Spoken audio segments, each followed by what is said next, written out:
우리가 사람이 살아가면서 가장 중요한 가치가 여러 가지가 있습니다. 그러나 국가를 통치하는 입장에서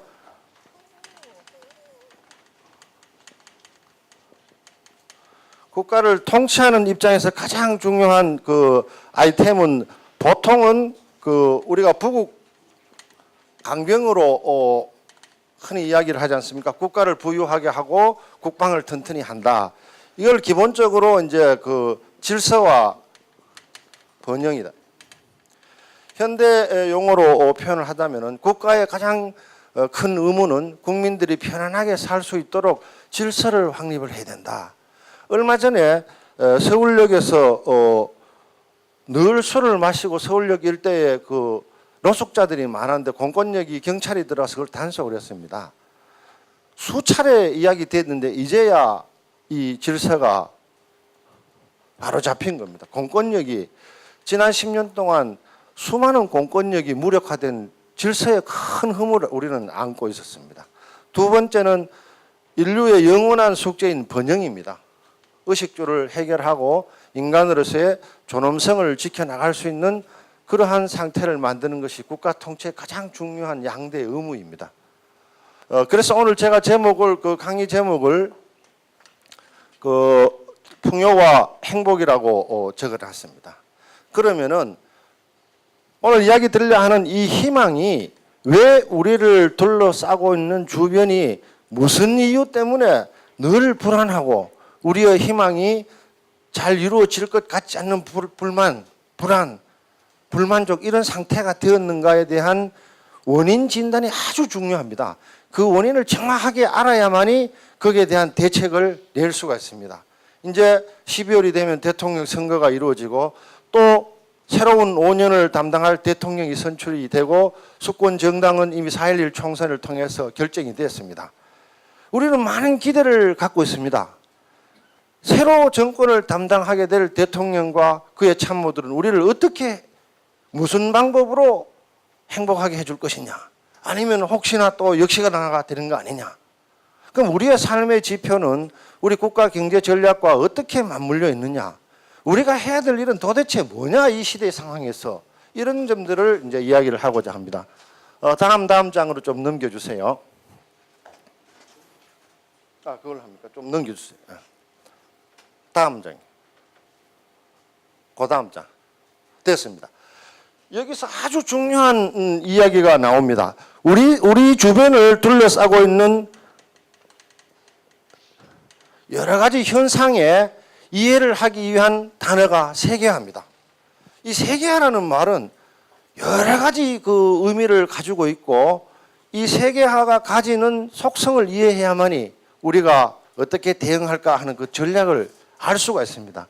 세계화를 이해하기 위해서는 가장 중요한 책을 하나 소개해 드리면은 렉서스와 올리브나무라는 뉴욕타임즈 외신부 기자인 토마스 프리드만이 쓴 책을 권고합니다. 한번 읽어보시면은 도대체 세계화라는 게 뭐냐, 어떤 현상이 나타나느냐, 우리는 어떻게 해야 되느냐, 이 세 가지에 대한 분석과 해답이 들어있는 책입니다. 세계화의 가장 큰 핵심은 새로운 체제입니다. 새로운 체제.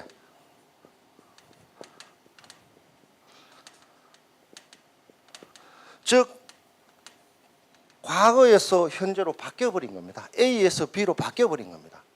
그러면은 어떻게 바뀌었냐, 왜 바뀌었냐를 설명하기 전에 어떻게 바뀌었냐를 설명하겠습니다. 다음 장으로 한 장 넘겨보세요. 자, 과거의 기준은 항상 이념이었습니다. 당신 누구 편이냐? 민주주의자냐? 공산주의자냐? 우리 편이냐? 딴 사람 편이냐? 편 가르기를 했었습니다. 그러나 지금은 편은 없어져 버렸습니다. 대한민국의 정치 기상도를 분석할 때 많은 사람들이 보수 30, 중도 40, 또 좌파 30, 혹은 보수 40, 중도 30, 좌파 30. 20년 전만 하더라도 좌파라는 말을 하면 빨갱이로 몰려있습니다, 우리나라가. 그렇지 않습니까? 좌파라는 말을 어떻게 함부로 할 수 있었습니까? 그런데 지금 시대 상황이 완전히 바뀌어버렸습니다. 지금의 가치는 당신의 핸드폰에서 전화를 해서 통화할 수 있는 사람이 몇 명이 되냐?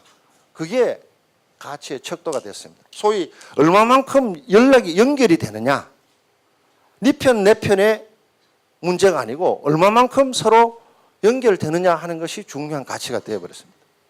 두 번째로 옛날에는 크기를 좋아했습니다. 아시아 최고, 동양 최고, 세계 최고, 높이, 크기, 무게 이게 전략의 기준이었습니다. 그러나 지금은 얼마나 빠르냐가 문제입니다. 우리가 전화기를 딱 켰을 때, 컴퓨터를 딱 켰을 때, 어떤 기기를 작동했을 때 얼마만큼 빨리 나오느냐가 중요합니다. 생각해 보십시오. 옛날에 일은 오래를 많이 하는 사람이 평가를 받았지 않습니까? 그러나 지금은 일을 많이 한다는 것은 큰 의미가 없습니다. 제대로 된 일을 적게 하더라도 제대로 된 일을 국민들이 납득할 수 있는 일을 많이 하는 게 평가받지 않습니까? MB정부 4년 반 동안 부동산 거래를 활성화시킨 정책이 17번이 나왔습니다. 4년 반 동안 17번 나오면 도대체 맨날 정책만 만들어서 발표했는데 작동이 잘 안 돼요. 지금도. 그렇지 않습니까? 그런 정책을 안 한 것보다 더 못하다는 겁니다. 축구로 비유를 하겠습니다. 과거 차범근 선수가 유럽에서 활약했던 가장 좋은 시장은 분데스리가였습니다. 독일 시장이었습니다. 독일 시장에서 세리아 리그로 이태리 시장으로 바뀌었습니다.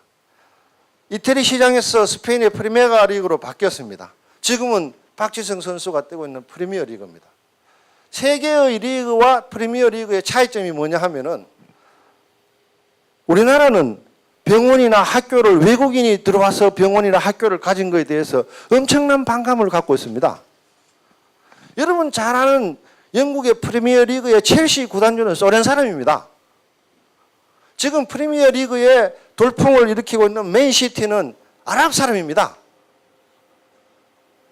우리나라 축구팀 또 농구팀, 배구팀 많이 있지만 외국 구단주 한 명도 없습니다. 우리나라 사람들은 아주 외국주의자들이기 때문에 우리가 외국에 나가서 돈 버는 것에 대해서는 전혀 거부감이 없으면서도 외국 사람들이 우리나라에 와서 돈 버는 것에 대해서는 엄청난 애국심을 발휘합니다. 이건 국제 기준에 안 맞는 겁니다. 세계화하고는 너무나 동떨어진 생각을 하고 있습니다. 그 다음에 과거에는 모든 국가 간에 지금 한일 문제가 아주 격렬하게 비등을 하고 있는데 과거의 경우에는 대부분의 조약으로 결정이 되었습니다. 그러나 지금은 조약은 의미가 없어졌습니다. 전부 계약서입니다. 이러한 패턴의 변화가 세계화의 현상들입니다.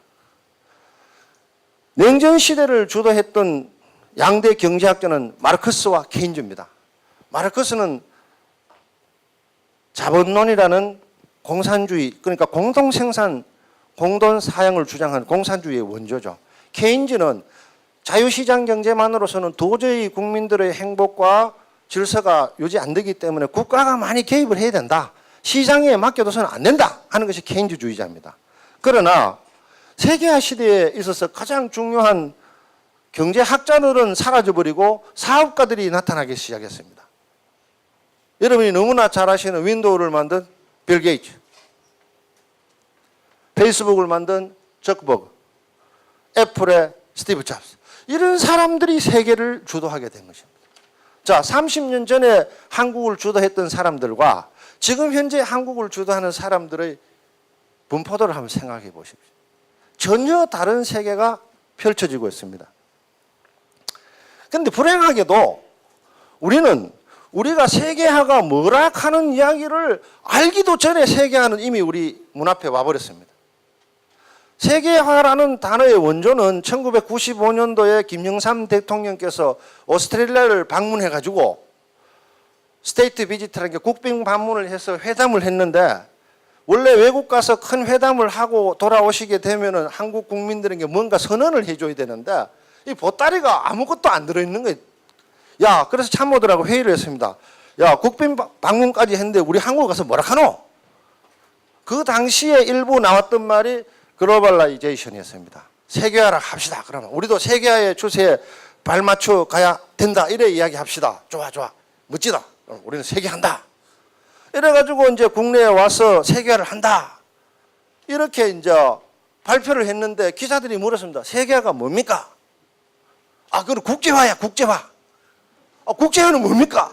그 세계화야, 세계화. 이렇고 제가 그 당시 과장 때 국제화와 세계화에 대해서 많은 공부를 했는데 알맹이는 하나도 없었습니다. 근데 그 한 8년인가 98년도에 이 프리드만이 엄청난, 이거는 논문도 아니고 그냥 여러분들이 읽기 아주 평이한 책입니다. 소설은 아니지만 하여튼 그 평론집인데 앞장으로 다시 보내.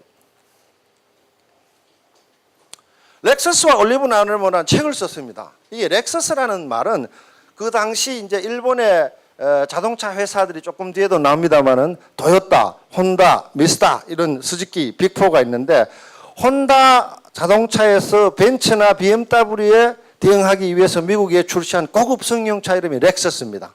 L자 쓰는 거 잘 아시죠? 우리가 동일한 시대에 같은 지구상에서 살고 있는데 일본의 나고야에서는 한 대에 5천만 원짜리 하는 렉서스가 시간당 수십 대가 생산되고 있고, 이 올리브 나무라는 것은 이 프리드만이 요르단의 특파원으로 있었습니다. 그 요르단 지금 이제 그 시리아 내전 사태가 연일 보도되고 있습니다만은 저 사람들한테 가장 중요한 가치가 두 개입니다. 첫째는 올리브 나무고 두 번째는 양입니다. 유목민족들한테. 올리브 나무는 우리 같으면 거의 김치에 가까울 정도로 올리브 기름도 하고 올리브를 또 간장에 절여서 먹고 올리브를 생으로도 먹고 하는 아주 중요한 겁니다. 어떻게 동일한 시대에 살면서 한 국가와 한 민족은 올리브 나무 몇 그루를 찾기 위해서 생명을 걸고 한쪽에서는 5천만 원, 6천만 원짜리 하는 자동차를 시간당 수십 대씩 생산하게 됐는가? 그 차이가 왜 그렇게 됐는가? 그 분석을 한 결과가 세계화 때문에 그렇게 됐고, 세계화에서 그 추세를 따라가는 사람은 렉서스처럼 될 것이고 그 시대를 못 따라가는 사람은 올리브 나무가 된다, 이런 차이입니다. 이해가 되시죠? 그래서 이제 이 렉서스와 올리브 나무의 첫 출발은 이렇게 나옵니다. 프리드만이 요르단에서 특파원을 하고 있는데 아랍 가정에서 초청을 받아서 식사를 하고 있는데 텔레비에 이런 선전이 나왔습니다. 우리가 이제 흔히 말하는 시리얼이라고 하죠. 그 옥수수나 이런 거 바삭바삭 크리스피 하다는 말을 이스라엘 방송에서 크리스피 그 시리얼을 선전을 하는데, 우리 이스라엘에서 만든 이 시리얼은 진짜 바삭바삭하고 맛있다 이렇게 하니까 그 아랍에 있는 여자아이가 그렇게 이스라엘과 이념적으로는 원수지간인데 수천 년을 내려온 원수지간, 원수의 국가에서 만든 그 시리얼을 보고 야, 나는 먹고 싶다. 거기서 프리드만이 이렇게 생각한 것이죠. 인간이 먹고 사는 문제는 이념을 초월한다. 깜짝 놀란 겁니다. 야, 이럴 수가 있느냐. 그래서 물었습니다. 적국인 이스라엘에서 만든 시리얼이 그렇게 먹고 싶냐? 당연히 먹고 싶죠. 그 제품이 어디에서 생산된 거는 나하고는 아무 관계가 없습니다. 더 웃기는 이야기를 하나 하겠습니다. 1997년도에 일본 상품들이 미국 시장을 강탈을 했습니다. 자동차 시장을 물밀듯이 점령을 하고, 특히 소니로 대표되는 전자제품은 우리나라 삼성전자나 LG전자 못지않게 미국 시장을 휩쓸었습니다. 수많은 미국의 자동차 관련 사업자들이나 전자제품 사업자들이 일본을 적대시하기 시작했습니다. 그때 상공부 장관이 우리 냉장고나 자동차는 미제를 씁시다 이렇게 이야기를 해서 기자가 집에 가보니까 그 집에는 전부 일제차였어요. 물었습니다. 아니 당신 낮에 분명히 미제 쓰다 해놓고 당신은 왜 일제 씁니까? 그러니까 낮에는 공적인 이야기를 했고 밤에는 사적인 일입니다. 우리나라 같으면 큰일 날 이야기를 그 사람은 했습니다. 다시 원인으로 돌아가겠습니다. 아까 지금까지는 현상에 대해서 설명을 한 거고, 왜 세계화가 되어버렸냐? 세계화가 왜 되느냐에 대해서는 프리드만은 누구도 만든 사람이 없다. 누구도 세계화를 만든 사람이 없는데 되었다. 이렇게 이야기합니다. 왜? 가장 큰 드라마틱한 그 전환점은 1989년도 베를린 장벽이 무너진 사건이라고 이 사람은 진단하고 있습니다. 월이죠, 월. 장벽. 우리는 지금 38선이라는 큰 장벽을 안고 있습니다.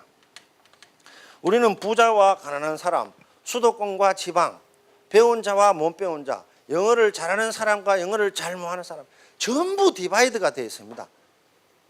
누구누구하고 커넥션이 되어 있느냐가 아니고 디바이딩이 되어 있습니다. 이 디바이딩이 되어 있는 구조 하에서는 결단코 세계화로 못 갑니다. 이 벽을 잡아들여야 됩니다. 벽이 없어야 서로 간의 통행이 자유롭기 때문에 그 의미가 세계화의 가장 기본적인 철학입니다. 그런데 이제 1989년도에 베를린 장벽이 붕괴가 되어버렸습니다. 수많은 독일의 정치가들이 독일 통일을 주도했는 것도 사실이지만은 더 큰 원인은 동독에 있는 사람들이 공산주의 체제를 포기를 해버렸습니다. 왜? 먹고 사는 게 너무 힘드니까. 우리는 막 공산주의고 사회주의고 다 싫다. 우리는 서독처럼 살고 싶다. 그게 베를린 장벽 붕괴 첫 번째 원인이었습니다. 어떤 이념이나 어떤 제도도 인간의 기본적인 욕망을 억누르는 제도는 지속 가능하지가 않습니다. 왜? 인간의 욕구는 컨트롤하기가 어렵기 때문에. 옆쪽에서는 아주 깨끗한 집에 훌륭한 음식을 아주 평화로운 생활을 하고 있는데 공산주의라는 껍데기를 거무쥐고 어렵고 힘들고 가난하게 살기를 계속할 사람이 누가 있겠습니까? 그것이 베를린 장벽의 붕괴 원인이었습니다. 이 베를린 장벽이 무너지고 나서 정치적인 현상과 동시에 경제적인 현상이 따라오기 시작했습니다. 동전의 양면처럼. 우리가 수많은 사람들이 1960년도 중반에 월남의 파병항을 갖다가 비난하는 사람도 많지만은 그 비난과 동시에 우리는 경제적으로 엄청난 도움을 받았습니다. 일본도 1950년 한국전쟁을 통해서 2차 대전 때 패망한 그 경제적인 어려움을 극복할 수 있었습니다. 모든 상황에는 양면이 있지 단면만 있는 경우는 없습니다. 이 베를린 장벽의 붕괴와 동시에 전 세계적으로 이동이 있었습니다. 이동. 벽이 무너져 버렸기 때문에 동독에서 수많은 사람들이 서독으로 왔습니다. 서독에 있던 수많은 자본가들이 동독에 사업을 할 기회를 찾아 나섰습니다. 땅을 사고 공장을 짓고 새로운 제품을 팔기 시작했습니다. 이러한 현상이 동독과 서독에 한정되어 있는 것이 아니고 전 세계로 퍼져버린 사건이 생겼습니다. 1991년도 소련 공화국 붕괴입니다. 이제 세계를 가로막았던 장벽은 없어져 버렸습니다. 공산주의와 민주주의, 사회주의와 자본주의를 가로막았던 커튼이 찢어져 버린 거죠. 그것이 세계화의 첫 번째 시작이었습니다. 시장이 커진 겁니다. 가장 극단적인 세계화 현상을 한 가지 말씀드리겠습니다. 1995년, 96년 미국 NBA 프로농구에서 가장 강력한 팀이 시카고 불즈였습니다. 여러분도 잘 아시는 마이클 조던, 스카티 피펜, 로드맨, 식스맨이 딴 팀의 에이스가 될 정도로 강력한 농구팀이 여러분들 애들 신발에도 마이클 조던 그 찍어갖고 신고 있는 그 시카고 불즈입니다. 그 시카고 불즈의 정규 레귤러 농구 선수가 12명입니다. 1번부터 시작해가지고 12번까지입니다. 보통 6명은 코트에서 뛰고 7번부터 12번 6명은 대기조입니다. 이때 마이클 조던의 연봉이 4천만 달러였습니다. 4천만 달러. 4천만 달러니까 우리 돈으로 하면 꼬박이 1,000 하면 됩니다. 이 12번째 앉아있는 사람은 200만 달러였습니다. 같은 시대에 같은 팀에 같은 유니폼을 입고 있는 선수의 연봉 차이가 20배가 났습니다.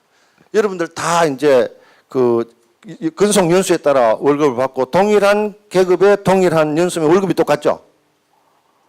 그 세계화 추세에서는 이런 거를 이해를 할 수가 없는 겁니다. 그렇지 않습니까? 그래서 기자가 이 프리드먼이 이 12번째 선수한테 물었습니다. 불공평하다고 생각하지 않습니까? 그 사람이 이렇게 답변했습니다. 당연히 불공평하지. 4천만 달러하고 그러면 200만 달러하고 똑같나? 분노하십니까? 아닙니다. 나도 언젠가는 마이클 조던이 될 거니까. 그 사람이 마이클 조던이 되는 걸 막으면 불공평하지만은 마이클 조던은 20점씩 넣고 지는 10점씩 넣는데 똑같은 돈을 준다면 그것이 불공평하다. 그것이 세계화의 진수입니다. 우리로서는 받아들이기가 상당히 어려운 현상입니다. 어쨌든 우리가 받아들이고 안 받아들이고 하고는 아무 관계가 없습니다. 세계의 시장은 그렇게 가고 있습니다. 얼마 전에 전 세계 1등 기업이 아이패드 애플로 나왔습니다. 그 사과 먹다가 좀 한 입 비물어 먹은 것처럼 생긴 거 아시죠? 그게 이제 애플입니다. 10년 전에 애플은 별 볼 일 없는 회사였습니다. 그런데 아이패드라는 최신형 상품을 만들어서 미국의 슈퍼마켓의 원재는 월마트라든지 또 마이크로소프트를 제치고 700조 재산 가치가 된 회사로 자랐습니다. 이게 세계화되기 전에는 도저히 상상이 불가능해요. 그래서 기자가 물었습니다. 시카고 구단주에게 도대체 마이클 조던이 아무리 농구를 잘해도 그렇지 1년에 4천만 달러씩 주고 어떻게 배겨냅니까? 그거는 당신이 모르는 소리다. 통신이나 케이블 방송이나 인터넷이 발달되기 전에는, 즉 기술이 발달되기 전에는 농구장에 아무리 많이 들어도 2만 5천 명밖에 못 들어왔다. 소비자가 2만 5천 명밖에 안 되는 거예요. 그런데 이게 텔레비로 들어가게 되면 2억 명이 돼. 인터넷으로 들어가게 되면 40억 명이 되는 거예요. 박지성이 축구하는 프리미어 리그는 실시간으로 전 세계 20억 명이 보고 있습니다. 과거에 20억 명이라는 시장이 있었습니까? 없었습니다. 우리나라 인구 5천만입니다. 우리나라에서 아주 좋은 상품을 국민 한 사람당 다 팔아도 5천만 개밖에 못 팝니다. 세계 시장은 60억입니다. 그것이 세계화의 진수입니다. 그러면은 어떻게 세계화가 우리도 모르는 사이에 그렇게 갑자기 되어버렸냐? 거기에 대해서 이 사람은 세 개의 팩트를 이야기하고 있습니다. 첫 번째는 기술입니다. 기술의 진보는 놀라울 정도로, 특히 통신 분야에 있어서 기술은 엄청난 속도로 발전을 했습니다. 1970년대에 미국 뉴욕에서 런던으로 국제 전화를 하게 10분간 했다 하면은 엄청난 통신 요금이 부과됐지만 지금 여러분들은 컴퓨터를 통해서 전 세계 누구하고도 매우 싼 값으로 통신을 할 수 있습니다. 공짜 통신도 뭐 많이 나오지 않습니까? 왜? 통신료를 받아서 장사를 하는 게 아니고 광고료를 받아서 장사를 하면 되기 때문에 통신료는 프리입니다. 옛날에 손자의 얼굴을 사진을 한번 받아보려 하면 카메라를 사서 필름을 사가지고 사진방에 가서 인쇄를 해서 우체국에 가서 등기로 붙이면 아무리 빨라도 이틀 걸려. 지금은 그냥 번호 눌러서 영상통화 눌러면 바로 아가 티 나와요. 엄청난 기술이 발전된 거예요. 근데 우리는 수많은 기술이 우리하고는 너무나 먼 거리에서 발전이 됐기 때문에 기술 개발은커녕 개발한 기술을 쓰라해도 다 못 써요. 핸드폰에 하도 기능이 많아가지고. 이 핸드폰 하나가 전화도 되고 컴퓨터도 되고 수첩도 되고 알람도 되고 또 그 사진첩도 되고 카메라도 되고 막 안 되는 게 없는 거예요. 이 놀라운 기술의 발달이 세계화에서 첫 번째 요인이 돼요. 결국 뭡니까? 그 기술을 가진 사람은 엄청난 부를 획득을 하고 그 기술이 없는 사람은 부를 획득할 길이 없는 거예요. 옛날에 1차 산업시대 때는 힘이 센 남자가 사냥을 할 수 있고 덩치 큰 사람이 이기는 세상인데 지금은 힘이나 덩치는 아무 필요가 없게 돼버린 거예요. 누가 새로운 기술을 개발하느냐가 승부의 관건이 되어버린 거예요. 좋든 안 좋든 아무 관계가 없습니다. 소비자가 원하는 상품을 제공하느냐 못하느냐 그것이 핵심이 됩니다. 이제 우리 구청장님 계시지만 구청장님께서 중구를 어떻게 발전시킬 것이냐 하는 그 아이디어는 누구하고도 견줄 수가 없는 겁니다. 왜? 뒤따라가면 쳐져버립니다. 다른 사람이 안 하는 걸 하는 것이 그게 세계화 시대의 가장 핵심적인 겁니다. 여러분들도 남구에서 뭐 하니까 북구에서 뭐 하니까 그거 하지 마십시오. 그건 2등입니다. 암만 해도 2등입니다. 세계화 시대의 가장 비극은 2등은 필요 없다는 겁니다. 불행하지만 그래 살면 안 되지만 그러나 우리끼리는 그 논리가 통하지만 세계적으로는 통하지가 않습니다. 그것이 세계화의 특성이면서도 비극입니다. 어떻게 한 자리에 갇힌 친구인데 어쩌면 200만 불 받는 사람이 마이클 조던보다 한 2살 더 많을 수도 있는데 형님 놔두고 니는 4천만 불 받고 나는 200만 불 받느냐. 그 사고의 틀을 바꿔야 된다. 결국 우리 중구청에서 일하시는 여러분이나 또 국회에서 일하는 저나 또 저도 공무원 31년 했으면 늘 생각을 해야 됩니다. 내가 상대방한테 뭐를 줄 거냐 그렇게 생각하면 안 됩니다. 상대방이 뭐를 원하느냐를 생각을 해야 됩니다. 상대방이 원하는 거를 주겠다는 마음을 가지십시오. 와이프한테도 오늘 뭐 먹지? 뭐 설렁탕 먹을래? 파스타 먹을래? 와이프는 파악하는데 설렁탕 먹지 뭐. 이러면 뭐 왜 물어보냐고 그거를. 그죠? 여러분들도 주민들한테 물어보면은 주민들이 원하는 걸 하겠다는 생각을 가지고 물어보십시오. 실컷 물어보고 나중에 자기 하고 싶은 대로 하면 안 된다. 국가의 정책도 마찬가지입니다. 두 번째 발달은 정보입니다. 정보. 여러분들은 지금 뭐 정보의 바다다, 정보가 홍수처럼 넘친다 하는 정도로 옛날에는 정보가 없었기 때문에 뭐 공부를 하기 어렵다, 일을 하기 어렵다 이렇게 하지만 여러분 지금 손에 있는 컴퓨터만 가지고도 대한민국에서 나오는 모든 신문 기사 내용에서부터 필요한 사전까지 다 있지 않습니까? 엄청난 정보가 생산되기 시작한 거예요. 결국 정보를 빨리 습득하는 사람이 윈너가 되는 거예요. 세계화의 가장 아픈 점이 윈너 테이크스 올입니다. 승자 독식 사회입니다.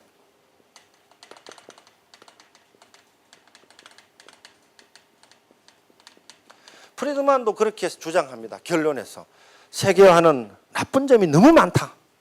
그러나 그 점이 나쁘다고 해가지고 안 따라갈 수 있는 다른 방법이 있다면 좋겠다. 그러니까 싱가포르를 1950년대 후반 100달러의 아주 가난한 나라에서 지금은 4만 불로 키운 이광료 수상의 국가 운영 전략은 성장은 자본주의, 분배는 사회주의 형태로 했습니다. 왜냐하면 기술과 정보가 거의 독점 형태로 떼고 있기 때문에 실제로 이 무기를 가지지 못한 국가, 그 무기를 가지지 못한 회사, 그 무기를 가지지 못한 집단은 가난해지기 시작하는 거예요. 상대적으로. 그렇지 않습니까? 우리나라가 지금 애플하고 삼성하고 대판 무역전쟁이 한번 붙었습니다. 누가 승자가 될지는 변호사 힘이 결정하겠지만은 어쨌든 우리는 끊임없이 새로운 상품을 개발을 해야 된다. 엄청나게 피곤하고 엄청나게 괴롭지만은 좀 편하게 살고 싶은데 자고 일어나면 새로운 상품이 나오는 게 세계화의 특징이자 비극입니다. 그러니까 평생 편하게 살 생각을 아예 버리십시오. 세 번째가 이제 금융 문제입니다. 다음 장 좀 넘겨주십시오. 그 다음 장. 여러분들 기억에도 생생한 1997년도 12월 달에 멀쩡하던 대한민국이 갑자기 뭐 외환이 부족하다고 난리가 난 거예요. 난리가. 근데 12월 달에 정권도 교체되어 갈 무렵에 뭐 이름도 고약한 깡듯이라는 사람이 와가지고 너희들 구제금융 받으라. 아니 멀쩡한데 무슨 거로 죽을 구제금융이냐. 수많은 국민들이 아니 왜 이러노 뭐 때문에 원인을 알 수가 없었습니다. 이게. 그리고 IMF를 금모덕히 해가지고 극복했다 하면서도 왜 이 문제가 생겼는지 설명을 제대로 아무도 안 했어요. 많은 사람들이 왜 그렇게 됐느냐를 몰랐습니다. 제가 지금 설명하겠습니다. 저도 저 혼자 알게 된 것이 아니고 이 오른쪽에 있는 영감님이 엘렌 그린스펀이라고 미국에는 유명한 기관이 두 개 있습니다. 첫째는 FBI가 있고 FRB가 있습니다. FBI는 연방수사공화국 그 영화에 나오는 FBI 그 사람이 이제 FBI고 FRB는 페더럴 리저브 보드라고 우리나라 같으면 한국은행에 가깝습니다. 미국 경제의 핵심적인 금융정책을 총괄하는 자리가 FRB, 미 연방준비은행이라 그럽니다. 그 의장이 그린스펀이었습니다. 18년을 했습니다.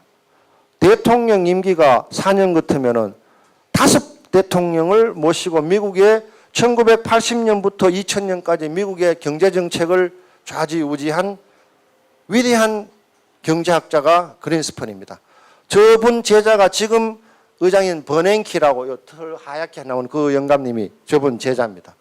엘렌 그린스펀이 FRB 의장을 마치고 나서 회고록을 썼습니다. 그 책 이름이 The Age of 털브런스라 해서 격동의 세월인데 거기에 1997년도 한국 상황이 나와 있습니다. 이렇게 되어 있습니다. 1997년도 5월 달에 일본 중앙은행 총재가 그린스펀 의장한테 전화를 했습니다. 의장님, 한국 경제에 문제가 있는 것 같습니다. 뭐가 문제요? 한국이 러시아에 빌려준 돈이 있는데 그 돈이 러시아가 모라토리움이 될 것 같습니다. 그러니까 채무 불이행 선언입니다. 배째라, BJR 알죠? 나 돈 없다. 근데 한국의 관료들은 그 돈을 받을 수 있는 걸로 아마 계산하고 있는 것 같습니다. 이렇게 이제 전화를 한 거예요. 그게 무슨 뜻입니까? 형님 아는 업자들한테 빨리 전화해서 한국에 있는 돈 다 빼라 카소 그런 뜻입니다. 이제 쉽게 표현하면은. 근데 그 당시 실명을 밝히면 또 큰일 나니까 K라는 부총리가 홍콩에 가서 이렇게 말했습니다. 우리 한국 경제의 펀더멘탈에는 아무 문제가 없다. 그건 맞는 말이었습니다. 그래서 저는 IMF 사태라는 말을 굉장히 싫어합니다. 일시적 달러 부족 상태입니다. 우리가 돈을 빌릴 때, 국가를 운영할 때 예를 들어서 내가 이제 돈을 빌린 돈도 있고 빌려준 돈도 있지 않습니까? 빌려준 돈, 빌린 돈. 이게 합해가지고 마이너스가 되면은 적자지만 플러스가 되면은 펀더멘탈은 아무 문제가 없습니다. 그런데 3개월, 한 달, 3개월, 6개월 이 뒤에 받기로 한 돈을 우리가 못 받았습니다. 그래서 갚아야 될 돈을 못 갚은 겁니다. 그게 일시적으로 부족한 사태였습니다. 왜? 판단을 잘못했습니다. 그 당시 러시아가 그 큰 러시아가 대마불사라는데 러시아가 국가 체제가 붕괴된 이후에 설마 모라토리움 채무 불이행을 선언할 줄은 누구도 생각 못했습니다. 거대한 국가라도 운영을 잘못하게 되면 넘어지게 되어 있습니다. 그것이 정보였습니다. 그런데 더 놀라운 일이 생겼습니다. DJ 김대중 대통령께서 집권을 하고 동교동에 차기 이제 5년간 국정 운영을 구상하고 있는데 깡두씨라는 사람이 주미대사를 누굴 보낼 겁니까? 유정군이라고 지금 전라북도 지사인데 가가 미국서 공부도 많이 했고 경제학을 잘하기 때문에 유정군 전북지사를 주미대사로 보내려고 하는데요. 안 됩니다. 왜요? 그거는 세계화를 잘 이해 못하는 사람이니까 안 됩니다. 그러면은 누구를 보내면 좋겠습니까? 이홍구 씨를 보내세요. 아니 이홍구는 내 전임에 국무총리한 사람인데 국무총리한 사람을 어떻게 미국 대사로 보냅니까? 대한민국에서 세계화 체제를 이해할 수 있는 유일한 사람이 이홍구입니다. 과거를 묻지 말고 보내십시오. 그래서 김대중 정부의 초대 미국 대사는 YS 정부 때 국무총리를 하신 이홍구 씨가 갔습니다. 이홍구 씨가 그 미국에서 98년부터 대사를 하고 나중에 책을 썼습니다. 그중에 가장 중요한 멘트가 우리는 대한민국 정부는 대한민국 재계는 대한민국 회사는 그런 식으로 돈을 버는 줄 몰랐다. 그게 금융입니다. 이 금융은 우리가 이제 오늘 원래 강의하고자 했던 가장 핵심은 도시의 부활입니다. 우리 중구의 부활. 수많은 한국의 도심이 공동화되고 있습니다. 뉴욕도 똑같은 고통을 겪었습니다. 그 고통을 해결했던 가장 유력한 수단이 새로운 금융 상품의 개발이었습니다. 미국을 한때 혼란의 도가니로 빠뜨렸던 서브프라임 같은 그런 새로운 수리 경제학자들과 금융 기업가들이 새로운 상품을 만든 겁니다. 우리가 아이패드를 만들고 컴퓨터를 만들고 새로운 상품을 만들듯이. 그래서 이용구 씨가 가서 우리는 지금 대한민국을 떠받치고 있는 7개 분야가 첫째로 여러분들이 너무나 잘 아는 휴대전화, 그 다음에 반도체라고 일컬어지는 세미컨덕터, 그 다음에 자동차, 네 번째 조선, 다섯 번째 철강, 6번째 페트로케미칼, 석유화학입니다. 7번째 해운, 건설. 이 정도가 우리나라를 먹여 살리는 7대 제조 분야입니다. 우리 인체로 치면 이 등뼈에 해당하는 백본이죠. 그런데 이러한 산업들은 기간 산업이고 근본 산업이지만은 세계화에서 가장 주력을 해야 될 분야는 따로 있습니다. 지금 국가가 전략적으로 융성을 하고 싶은 게 금융입니다. 두 번째로는 관광입니다. 세 번째로는 교육입니다. 네 번째로는 의료 제약입니다. 다섯 번째가 의료 금융 여기 제약하고 같이 넘어가 있습니다. 법률 시장입니다. 법률 시장. 지금 삼성과 아이패드 붙어가지고 변호사들이 수임료를 1160억 받았다는 거예요. 1160원이 아니고 1160억을. 국제시장에 있어서 이 법률 시장은 어마어마하게 큽니다. 금융은 이로 말할 수도 없죠. 우리가 이 7대 산업은 그대로 경쟁력을 유지하면서 새로운 산업으로 키워가고 싶은 욕심을 부리는 분야가 이 5개 분야입니다. 왜? 저런 분야야말로 세계화 시대에 부를 창출할 수 있는 아주 중요한 산업 분야이기 때문에. 그러니까 여러분들도 자녀들을 교육시키고 그들에게 희망을 말하려 하면은 세계화 시대에 가장 필요한 산업은 국가가 모든 공을 들여서 키우려 하는 것이 저런 분야다. 이걸 인식하는 것은 세계화 시대에 맞는 겁니다. 그래서 지금 이제 이용구 대표가 가서 야, 돈으로 돈을 버는 것도 있나? 그게 이제 저 말의 핵심입니다. 우리는 열심히 자동차를 만들고 핸드폰을 만들고 배를 만들고 또 여기 나오는 대로 철강을 만들어서 돈을 버는 줄 알았는데 이 금융이라는 괴물은 너무나 새로운 형식으로 돈을 벌어버리니까 우리나라 사람들은 분노했습니다. IMF를 극복하는 과정에서 대한민국의 10대 메이저 주식의 60%가 다 외국인 손에 넘어가 버렸습니다. 우리는 많은 사람들이 대기업을 욕을 하고 있습니다. 삼성전자 새끼들 나쁜 새끼들 돈 다 벌어갖고 말이야. 지 혼자 다 쓴다. 안 그렇습니다. 삼성전자의 의결권의 60%는 외국인이 갖고 있습니다. 당연히 주주들이 배당을 해버립니다. 그리고 그 외국인들의 세계화의 추세는 가장 또 슬픈 현상 중에 winner takes all, 승자가 다 먹어버리는 이 게임하고 두 번째는 고용 없는 성장입니다. 지금 일자리 창출을 10년째 부르짖고 있습니다. 대기업 보고 일자리를 창출하고 윽박지릅니다. 그 사람들은 일자리를 창출할 생각이 솔직히 말하면 없습니다. 왜? 기술 개발에 투자를 하지 인력 고용에 투자를 하지를 않습니다.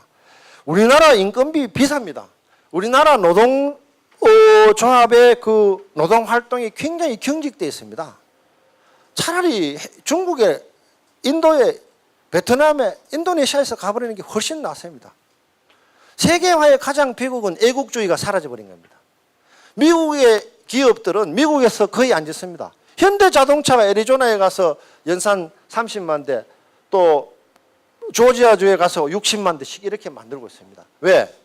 너 우리나라 와서 공장 안 지으면 관세 무지 물릴 테니까 우리나라 와서 공장 짓고 우리나라 사람 써. 이렇게 되는 겁니다. 그러면 우리나라 기업들이 해외로 나간다면 똔똔 되려 하면 어떻게 돼야 되겠습니까? 외국 기업들도 우리나라에 들어오도록 해야 됩니다. 근데 우리는 워낙 애국심이 강하기 때문에 외국 놈이 우리한테 와서 자꾸 설치는 거 별로 기분 좋게 생각 안 해. 그러니까 계속 빠져나가는 겁니다. 일자리가. 현대자동차가 1년에 470만 대를 만들고 있습니다.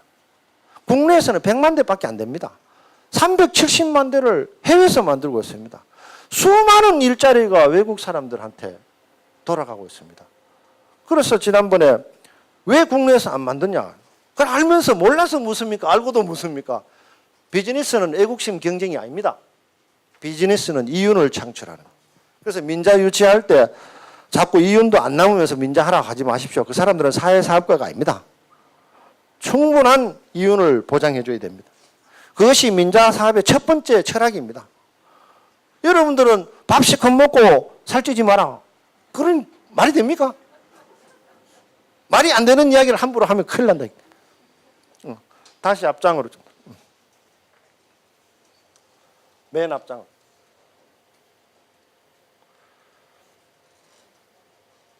됐습니다. 오늘 이제 강의의 핵심이 이겁니다. 뭐 별로 잘한 것도 없는데 물까지 또.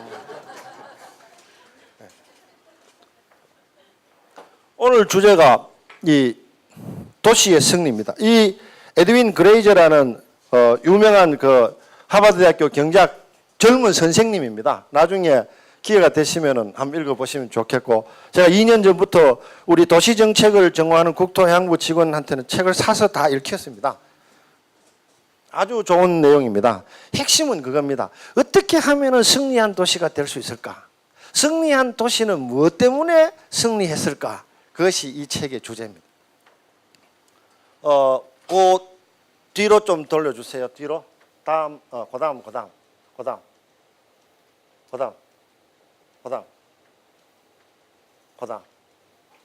됐습니다. 한 칸 더요.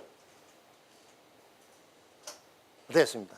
이게 이제 세계적으로 유명한 도시, 성장한 도시, 번영과 발달된 문화를 누렸던 위대한 도시들의 상품을 소개합니다. 그 도시들은 어떻게 성공할 수 있었을까? 인류 최초로 가장 그 민주주의를 꽃피운 아테네의 주 상품은 포도주와 렉서스와 올리브에 나오는 올리브와 그 다음에 파피루스 종이의 상업 도시였습니다. 물건을 생산하는 도시가 아니고 생산된 물건을 거래하는 상업 도시로서 영광을 누린 게 아테네였습니다. 우리 대구도 1920년대, 30년대는 상업 도시로서 상당한 명성을 누렸죠. 도시의 종류에는 물건을 만드는 산업 도시가 있고, 우리 포항제철, 광양, 또 울산 이런 제조업 도시가 있고, 그 제조된 상품을 트레이드하는 상업 도시가 있습니다. 아테네의 경우는 상업 도시로 출발을 했습니다.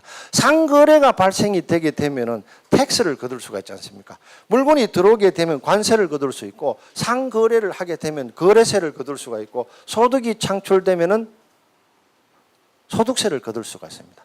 도시를 활성화시키는 유일한 수단이 딱 한마디입니다. 돈. 돈이 있게 되면은 수많은 지성들이 모여들게 되어 있습니다. 꼴이 좋게 되면은, 좋은 꼴이 있으면 벌과 나비가 몰려들죠. 인류 최초의 지성의 집합소가 아테네였습니다. 다음은 1200년 전에 위대한 중세 도시들이 유럽에 생기기 시작했습니다. 세빌리아의 이발사로 유명한 세비야, 또 이태리 남부에 있는 팔레르모, 위대한 중세 도시 코르도바, 대부분 다 상업 도시였습니다. 왜 상업도시로서 번성할 수 있었느냐? 거기는 정치적인 이유가 가장 큰 요인이었습니다. 르네상스 하는 말도 정치적인 이유가 있습니다. 지금부터 한 1000년 전에 유럽에 전쟁이 줄어들게 되니까 인구가 증가하기 시작했습니다. 인구가 증가하게 되면은 식량과 옷과 주거지가 필요합니다. 돈이 필요한 거죠. 유럽 땅에서는 도저히 돈을 충당할 수가 없었습니다. 그래서 그 사람들은 캐치 프레이즈를 내걸었습니다. 위대한 성질을 회복한다. 가자! 동쪽으로. 십자군 전쟁입니다. 여러분, 일개 사단병력이 12,000명 정도 됩니다.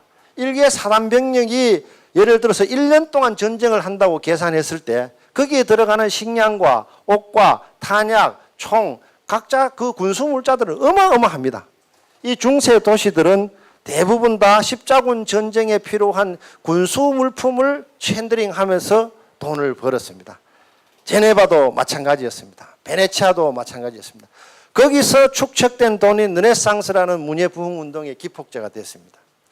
미국이 미국답고 세계적인 그 문화국가로 성장할 수 있었던 것은 1차 대전과 2차 대전을 통해서 번 돈을 가지고 피폐한 유럽에서 건너온 지성들이, 독일에서, 러시아에서, 영국에서, 프랑스에서 수많은 엘리트들이 뉴욕으로, 미국으로 왔기 때문에 미국이 지성국가가 된 것입니다. 미국이 가난했다면 그 사람들은 결단코 오지 않았을 것입니다. 그래서 문화나 예술을 먹여 살리는 자양분은 경제력입니다. 경제력이 없이 문화나 예술을 부흥시킨다는 것은 대단히 어려운 일이다. 그 다음에 18세기 초에 피렌체나 벨기에에 있는 브레나 이런 데는 모직이라는 제품이 나왔습니다. 양털을 가지고 새로운 옷을 만든 거죠. 그래서 네덜란드 일대에 지금 벨기에나 룩셈부르크나 네덜란드의 부의 원천은 모직물이었습니다. 그 다음에 그것 가지고도 안 되니까 하기 시작한 게 식민지 개척이었습니다. 너무나 잘 아시는 1, 2차 대전은 전부 다 식민지 쟁탈전을 놓고 한판 붙은 겁니다. 1차 대전이 일어났던 1919년 전에 1918년대 발트 독일 외무부 장관이 이렇게 말했습니다. 영국과 프랑스는 식민지 분할이 끝났다고 말하는데 우리는 식민지 분할이 안 끝났어. 식민지 분할이 끝나고 안 끝나고는 영국이나 프랑스 외무부 장관 입에 달리는 게 아니고 총에 달려 있어. 그래서 1차 대전과 2차 대전을 일으켰습니다. 그 조그마한 네덜란드가 인도네시아를 450년간 지배했습니다. 생각해 보십시오. 지금도 배 타고 제주도 가기도 겁나는데 그 당시 네덜란드에서 돛배를 타고 인도네시아까지 점령한 사람들이 더치들입니다. 더치페이 할 때 더치들입니다. 큰 상이 있다면 위험은 무릅쓴다 하는 것이 기본이죠. 여러분들도 너무 겁내지 마십시오. 첫 번째로 1페이지. 그래서 이제 저런 도시들은 모든 도시들은 성장과 또 침체 거기에다가 살아나느냐 다시 부흥하느냐 아니면 완전히 소멸됐냐 이 두 가지 길을 걷고 있습니다. 역사적으로 아주 유명한 그 도시들의 성장과 또 끝을 설명을 하겠습니다. 이 그레이저가 자기가 수많은 도시들을 방문을 했습니다. 성장하는 도시, 침체하고 있는 도시, 망해버린 도시. 왜 이렇게 됐을까? 그 원인을 쭉 분석을 했습니다. 이 사람이 생각했을 때 가장 중요한 두 가지 요소를 성장하는 도시는 첫 번째로 좋은 상품이 있어야 된다는 겁니다. 대구 하면 사과, 1960년대는 그렇잖아요. 지금 대구 하면 뭐라고 연상이 됩니까? 포항, 제철, 아산, 탕정, 삼성전자, 거제, 대우조선 뭔가 브랜드 상품이 있어야 됩니다. 대한민국 하면 아까 이 7개 분야는 전 세계에서 거의 탑5에 들어갑니다. 대한민국 차. 지금 미국 시장에는 현대 소나타가 도요타 캠리보다 훨씬 더 비싸게 팔립니다. 여러분들 잘 안 믿으시죠? 왜? 도요타라는 그 명성에 눌려가지고 아이고 뭐 우리가 왜 도요타 이기겠노? 그러면 지금 다시 묻겠습니다. 삼성하고 소니하고 누가 더 셉니까? 삼성이 훨씬 셉니다. 영원한 것은 하나도 없습니다. 항상 1등이라 하고 그런 건 없습니다. 세계화 시대. 또 옷을 잠깐만 벗겠습니다. 우리는 상대방이 아무리 강하더라도 내가 새로운 아이디어를 내면 그걸 제압할 수 있다 하는 그런 자신감을 가져야 됩니다. 30년 전만 하더라도 일본 가서 전부 아이오와 워크맨 사들고 옆에 이렇게 끼고 왔죠. 어차피 일본 가서 아이오와 사오는 사람, 정신 나간 사람 아니고 한 명도 없습니다. 두 번째로는 이제 물질적인 측면뿐만 아니고 제대로 된 정신 문화가 있어야 된다 하는 것이 그레이저의 핵심입니다. 이건 엄청난 의미를 갖고 있습니다. 왜냐하면은 모든 사물이 밸런스 균형을 맞춰야 된다. 한쪽에 너무 발달되고 한쪽이 덜 발달되게 되면 불균형을 이룬다. 지금 우리나라는 내가 40대들한테 저녁 사주면서 수없이 물었습니다. 당신들이 가지고 있는 고뇌는 뭐요? 불공정한 사회다. 우리 사회가 불공정하다고 생각하는 거예요. 뭐 때문에 불공정하냐? 갑을 관계가 고차가 되어버린다. 갑을 관계가. 대기업은 중소기업 조지고 중소기업은 뭐 자재나 장비나 인력 공급하는 사람 조지고 프랜차이즈 본점 이 새끼들은 맨날 가맹사업자 돈 좀 벌면 그거 와서 빨리빨리 인테리어 새로 해라. 알았습니다. 그리고 인테리어 할 때 꼭 내가 추천하는 그 회사하고 해래. 그거 뭐 안 한다 하면 그만두라 하고 말. 그런 불공정한 관행이 너무 많다 이거예요. 그렇지 않습니까? 여러분들도 살아가면서 얼마나 우리 사회가 엄청나게 물질적으로 발전했음에도 불구하고 수많은 불합리하고 부조리한 관행이 아직도 많이 남아 있는 거예요. 갑을 관계라는 게. 그거를 극복해야 우리가 좋은 나라가 된다. 이렇게 이야기하고 있습니다. 다음 장으로 넘겨주세요. 도요타.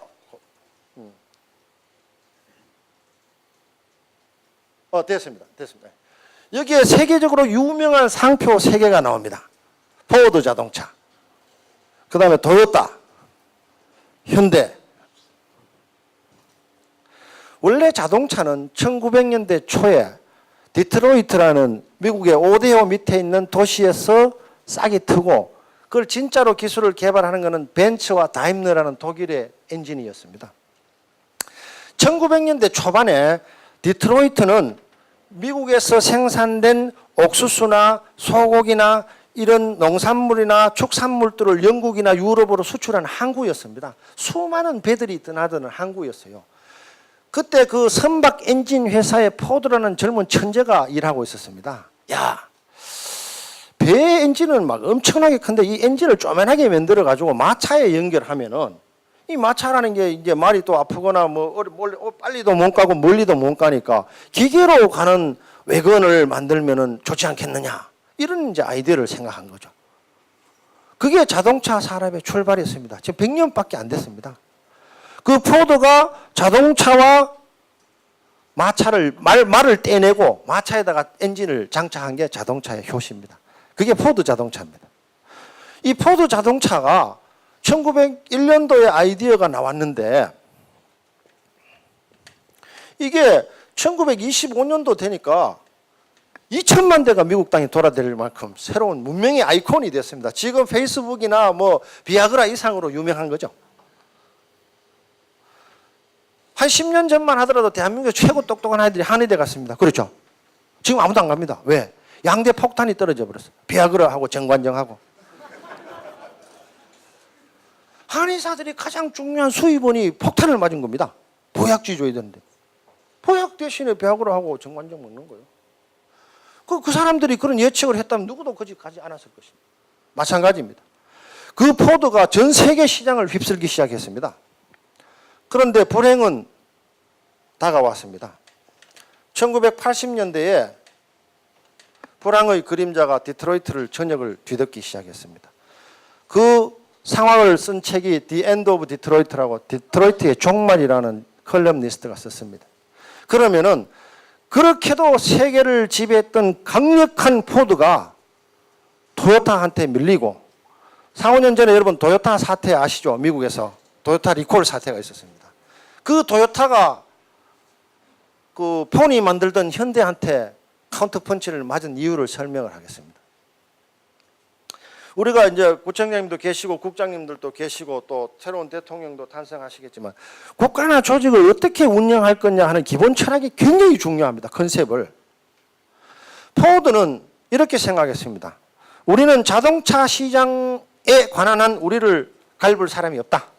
우리는 절대 강자이기 때문에 고급 차를 생산해라. 그리고 인수합병을 통해서 세계 최고의 재벌로 덩치를 키워라. 이 작전을 포드가 쓰기 시작했습니다. 도요타는 전혀 반대의 길을 갔습니다. 우리는 수요자가 원하는 에너지 절약형 소형차를 많이 만들어라. 70년대 중반에 오일 크라이시스가 왔을 때 이미 디트로이트에는 검은 구름이 끼기 시작했습니다. 지금 디트로이트는 엉망이 되어버렸습니다. 180만의 인구가 지금 70만도 안 살고 완전히 스럼가로 러스트 벨트라고 하는 그런 불명예스러운 이름이 디트로이트를 덮고 있습니다. 급기야 2008년도에는 포드 자동차가 망해서 국영화됐습니다. 엄청난 피해를 가져왔습니다. 그런데 그 불행이 도요타에 닥쳤습니다. 왜? 도요타의 경영 전략은 코스트 세이빙이었습니다. 경비 절감이었습니다. 여러분 부탁합니다. 싸고 좋은 물건은 절대로 없습니다. 돈이 들어가야 좋은 물건이 나옵니다. 어떻게 싸고 좋은 물건을 만들 수 있겠습니까? 돈이 적게 들어가면 물건이 나빠집니다. 우리나라 건설업의 가장 큰 맹점이 그겁니다. 자기가 계산했을 때 이게 100원 드는데 최저 낙찰가 적용하면 80원, 70원, 60원에 하겠다고 들어오거든요. 제가 새누리당 공약이 오늘 아침에도 그 제도를 없애려 합니다. 잘못된 제도입니다. 국가가 약탈자예요. 제값을 줘야 되지 않습니까? 그렇지 않습니까? 그러면은 원청사만 자기가 피해를 봅니까? 아닙니다. 또 약한 놈 쪼짭니다. 그러면 가만히 있습니까? 제3계급이 또 제4계급 쪼짭니다. 그게 약탈적 시스템이라는 거예요. 그건 세계화 추세에 맞지 않는 겁니다. 정상적으로 가격을 줘야 됩니다. 그렇지 않습니까? 그 여행, 내 사무관이 유럽 출장을 갔다 와가지고 밥을 먹는데 올라 하더라고. 왜? 아, 유럽 출장 갔다 왔는데 내 돈 70만 원 들었습니다. 와, 뭐인데니라.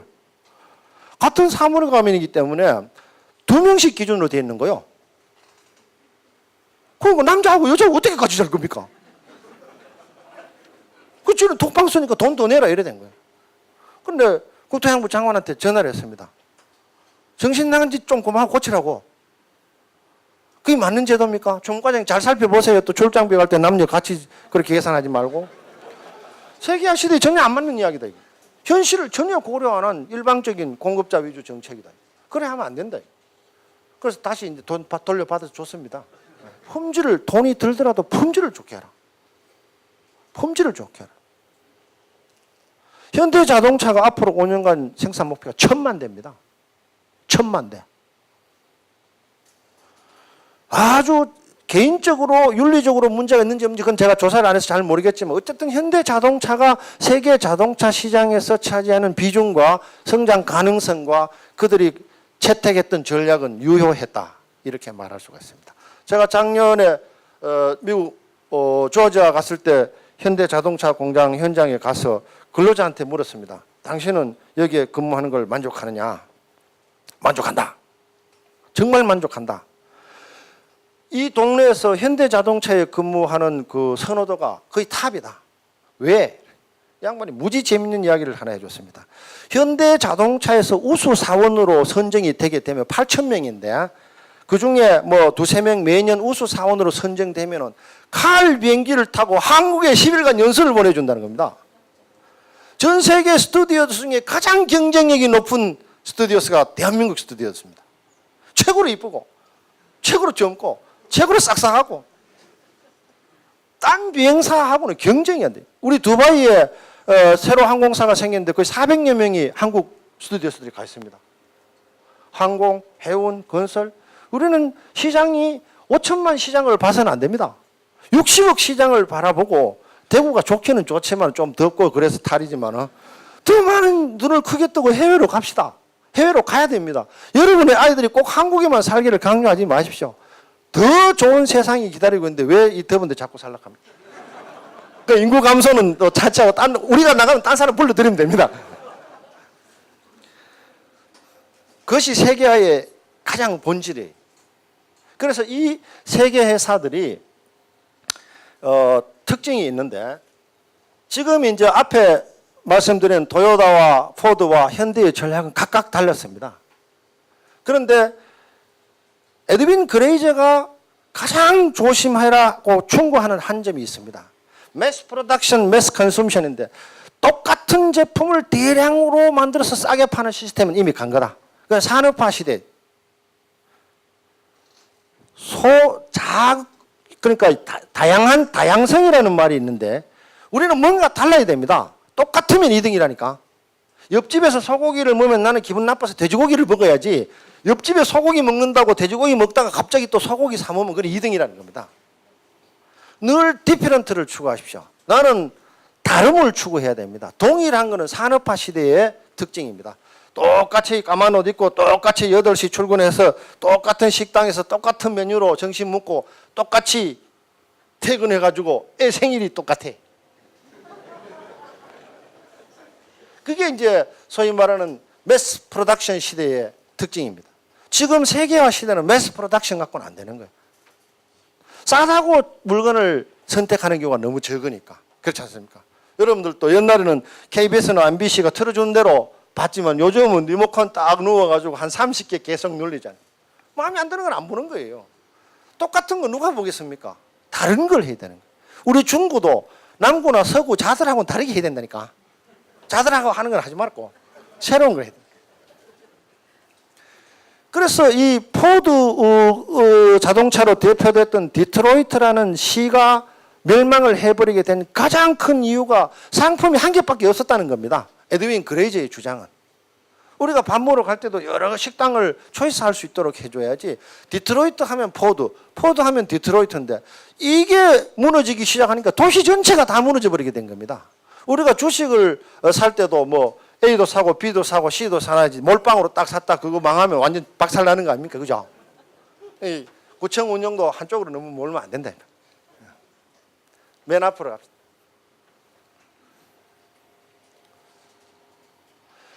그래서 이제 에드윈 그레이저가 수많은 도시들의 그 성장사를 쭉 조사를 해보니까 한 100년이나 200년 전에는 도시나 국가의 성공 요인이 자원이었습니다. 우리 학교 다닐 때 뭐 맨날 우리는 자원이 부족하고 그런 소리 많이 했잖아요.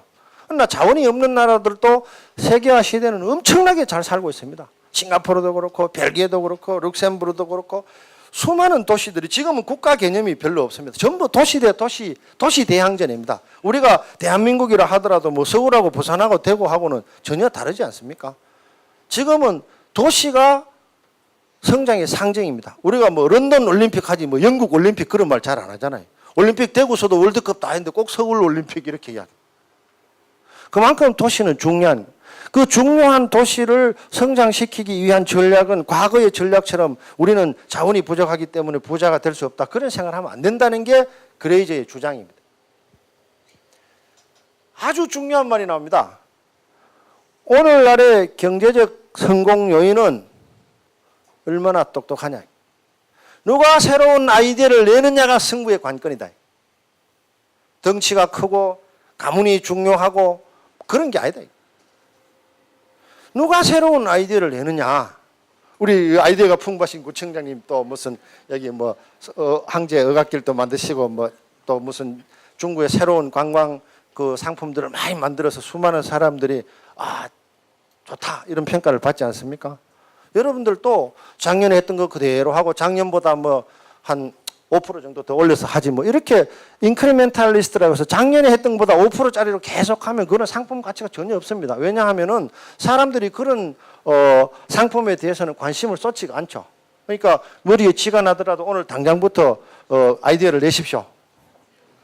그러고 강의를 들을 때는 항상 노트를 준비해 가지고 나중에 강의 자료 들을 테니까 관련된 걸 수십 번 읽어봐야 됩니다. 왜냐하면 아무리 천재라도 한 번 듣고 알아듣는 사람은 별로 없기 때문에. 그래서 지금 이제 가장 핵심은 이제 얼마나 똑똑한가 이게 이제 중요합니다.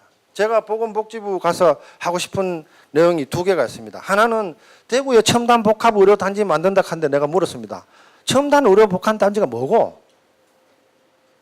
뭐 새로운 약을 18개 개발하고 새로운 의료기기를 뭐 12개 한다. 누가? 그건 아직 안 정해졌습니다. 좋아하네. 네. 만약에 생각을 제대로 한 것 같으면 아이템을 정해야 됩니다. 항암 치료에 관한은 대구로 와라. 처음부터 끝까지 다 있다 대구야. 결집을 시켜야 되는 겁니다. 브랜드를 만들어야 됩니다. 제가 지금 중점을 들여서 추진하고 있는 게 우리나라에 수많은 암 환자가 생기고 수많은 사람들이 해외로 암 치료를 하러 갑니다. 그거는 신고 안 하고 가기 때문에 몇 명이 얼마 드는지 알 수가 없어요. 우리나라가 해외로 빠져나가는 돈 중에 가장 큰 돈이 공부하러 가는 돈입니다. 8만 명이 해외 유학 나가 있습니다. 두 번째 골프 치러 그리고 골프 겸 도박하러 갑니다. 뭐 인권 침해에 해당되는 발언은 아니겠죠. 사실이니까. 가서 한문하고 오지 많이는 안 하고. 세 번째가 의료 치료를 하러 갑니다. 그 돈이 합하면은 언카운터블이에요. 저는 주장합니다. 그게 우리 국내에서 할 수 있도록 제도의 틀을 바꿔야 된다. 그래서 항암 치료를 위해서 5년간 1200억짜리 프로젝트를 하겠다 해서 전폭적으로 지지를 하려 합니다. 우리는 새로운 상품을 만들어야 됩니다. 비아그라 이상의 새로운 항암 치료제를 우리나라가 만든다면은 그거는 현대자동차보다 훨씬 큰 효과를 가져올 수 있습니다. 틀림없습니다. 세계 어느 누구도 못하는 걸 우리가 해야 됩니다. 전력을 기울여서라도 해야 됩니다. 그것이 우리 국가를 발전시키고 우리가 같이 공존하는 세상을 만들 수 있는 잘 사는 대한민국을 만드는 첩경입니다. 지금 있는 것 갖고는 안 된다. 새로운 걸 만들어야 돼요. 그래서 수많은 사람들이 혁신과 또 품질 생산을 새로운 상품 자나깨나 아예 자나깨나 뭐라고 옛날에 구호가 있었는데 이제는 자나깨나 새로운 상품 이렇게 쓰십시오. 애들한테도. 그건 개인의 발전과 국가 발전을 위해서도 꼭 필요합니다. 우리가 현실을 반영하지 못하는 제도를 구습이라 합니다. 옛날 습관. 프랑스 말로는 앙상 레짐이라 하죠. 우리를 불행하게 하고 우리의 성장과 행복을 가로막는 제도들은 부셔버려야 됩니다. 그렇지 않습니까? 왜? 그 제도는 우리를 위해서 만든 제도입니다. 인도 수상이었던 네루가 이렇게 말했습니다. 그 처절한 카스트, 계급 제도가 인도의 발전을 가로막고 있다. 마차가 다니던 시대의 규칙은 자동차 시대는 맞지 않다. 그 규칙을 바꾸자. 여러분들도 바꾸면 불편합니다. 왜? 기득권을 내려놔야 되니까. 그러나 인정사정 없이 바꿔버리십시오. 더 큰 혜택을 위해서. 그것이 우리 국가가 필요한 그런 요인들입니다. 좀 시간이 없기 때문에 다음 장으로 마지막으로 원래 강의를 10분 전에 마쳐야 되는 게 의무이기 때문에 5시 50분까지만 하겠습니다.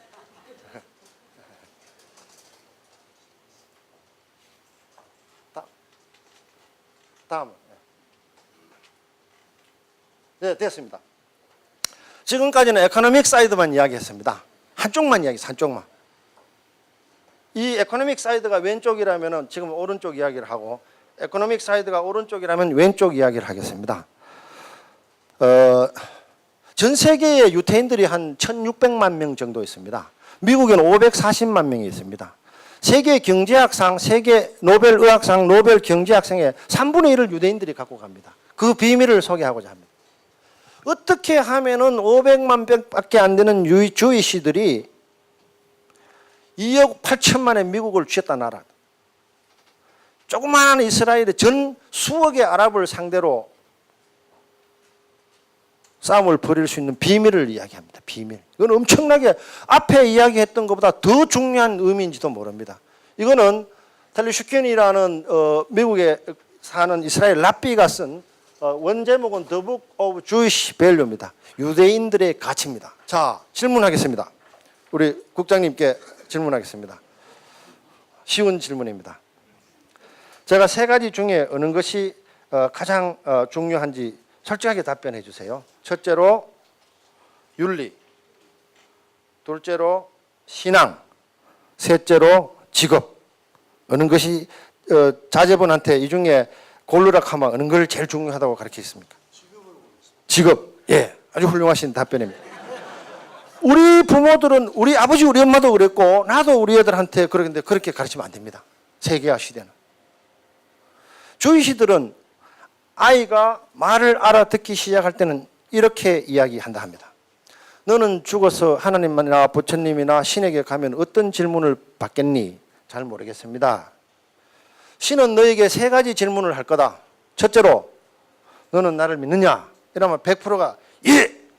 둘째로 너는 11조를 제대로 내고 또 새벽 예배나 주일 예배를 제대로 했느냐? 예! 마지막 질문이야. 너는 상거래를 하면서 상대를 속인 적이 있어 없어? Nobody. 뭐 제일 흔한 대답은 기억이 잘 안 납니다.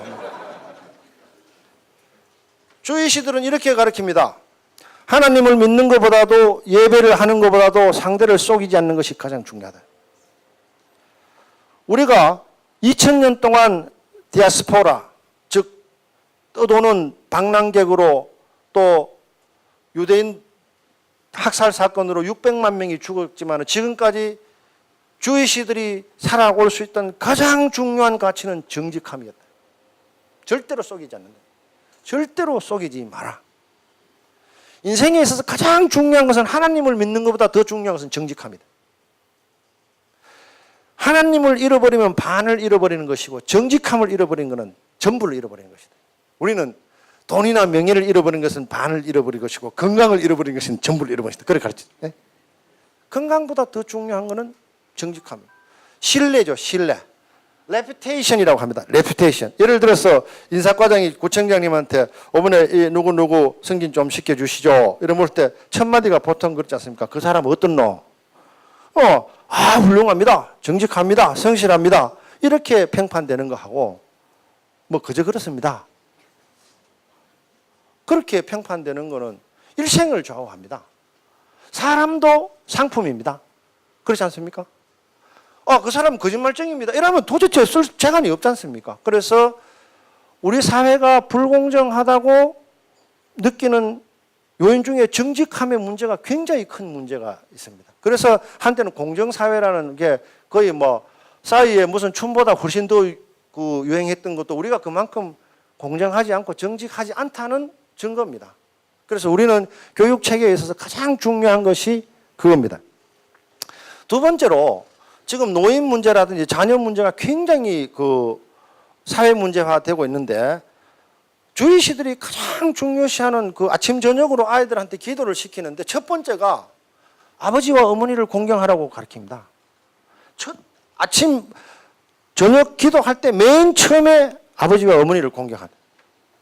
그러니까 우리는 맛있는 거 있으면은 보통 우리 집 사람도 그런데 꼭 애 먼저 주지 나인데 안 준다 이 말이에요.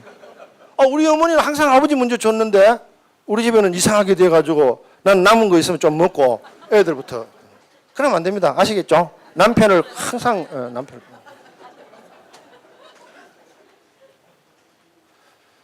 그 다음에 이 사람들이 아주 이렇게 이야기합니다.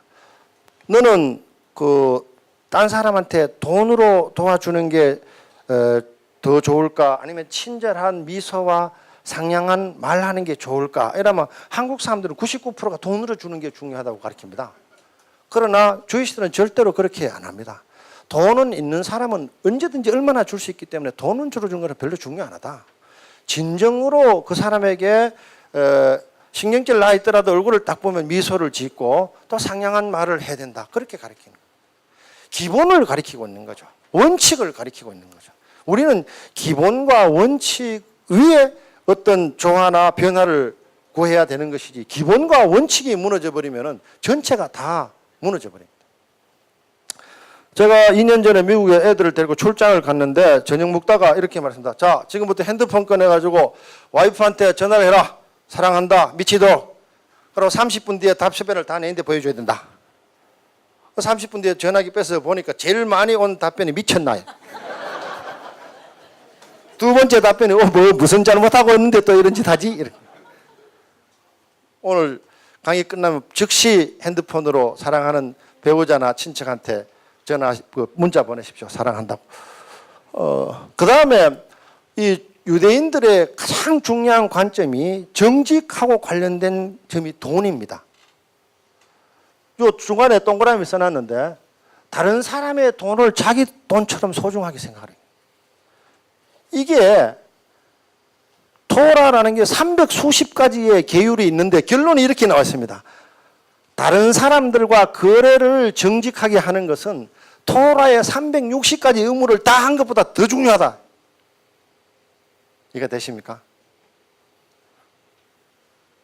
삶을 멀리 내다보고 항상 정직하게 말하고 생각하고 행동하면은 그게 나중에 엄청난 재산이 된다. 그런 걸 어릴 때부터 계속해서 가르치는 겁니다. 이 사람들은 금요일날 저녁에 시나고그 유대인 회당에서 자기 따로 가르칩니다. 그리고 철저하게 안식일을 지킵니다.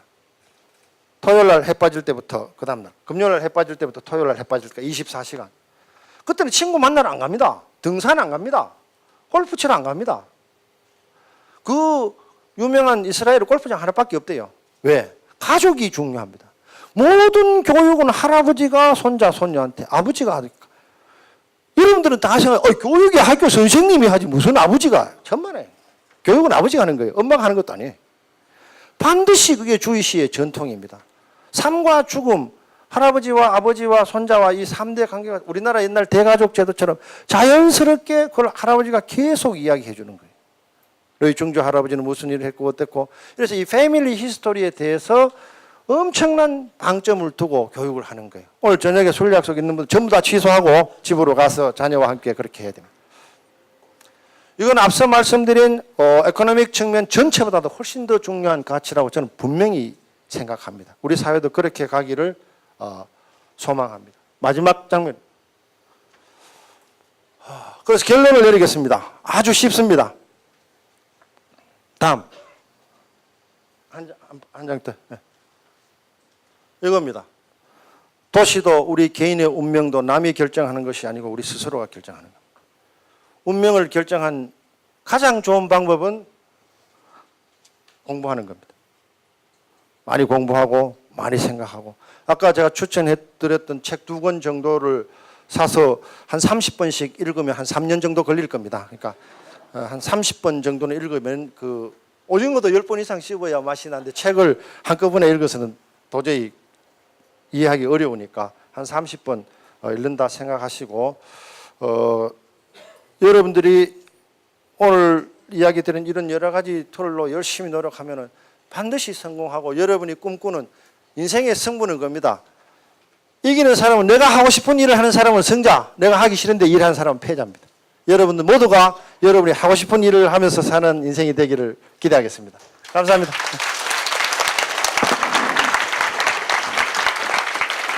여러 성공한 도시들의 사례를 통해서 중구가 더욱 발전할 수 있는 모습을 생각해보게 하는 의미 있는 시간이었습니다.